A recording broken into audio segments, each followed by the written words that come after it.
once in India there was a sadhu on the bank of a river, and he saw a scorpion drowning. And so the sadhu reached into the river and he went to pull out the scorpion.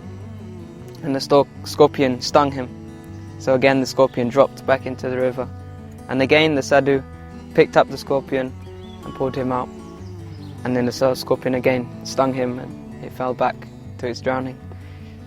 And this was happening again and again. And so one person came along and he saw this scene and he questioned the sadhu. He said, "Why are you trying to save the scorpion? It's not allowing itself to be saved."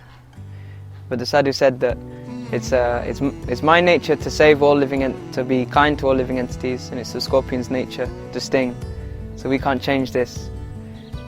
So why am I telling this story? That Prabhupada was a great example of this tolerance. He came to America at 70 years old with nothing, and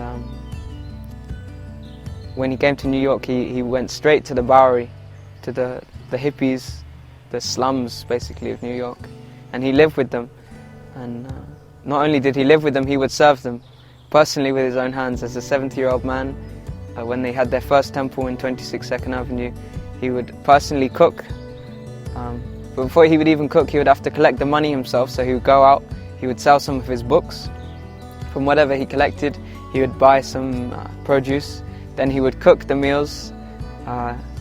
Then when all his original kind of guests, some of his first disciples, when they would come, he would feed them. He would serve onto their plates. They would eat nicely. He would then give the class. Then after that finished, everyone would just leave. And then he would clear up.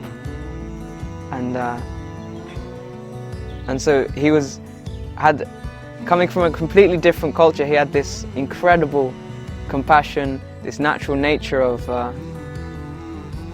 just giving and caring for people. And it took them so long before they were actually caught on, maybe we should help. So Prabhupada was perfectly giving this example of tolerance, tolerant nature in caring for people. And slowly they changed their nature, the people who came, and slowly they started to help. Just like if the child is warned, "My dear child, do not touch fire, it will burn you." So if the child accepts, then he gets the perfect knowledge immediately. If the child does not accept, he wants to make experiment, then he will burn his finger. So our process of knowledge we should take from the Supreme Authority. Then we save time for research work. That is Krishna consciousness movement. We take perfect knowledge from Krishna. I may be imperfect, just like child is imperfect. I may be imperfect, you may be imperfect.